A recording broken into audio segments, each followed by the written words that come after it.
Meneses gets the loose ball. Kozlova, 2 on her, goes in hard, wins the free kick. Just outside the penalty area. Nicole Kozlova getting sandwiched.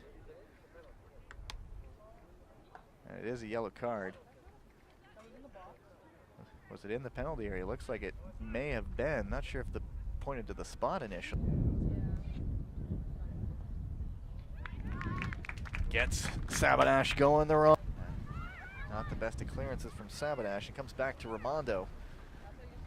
Lays it off, opportunity, cuts inside, curling effort right at Sabadash. For Woodbridge, comes into the possession of the ball, cuts into the middle, Raimondo still going, slides it through, is there finish?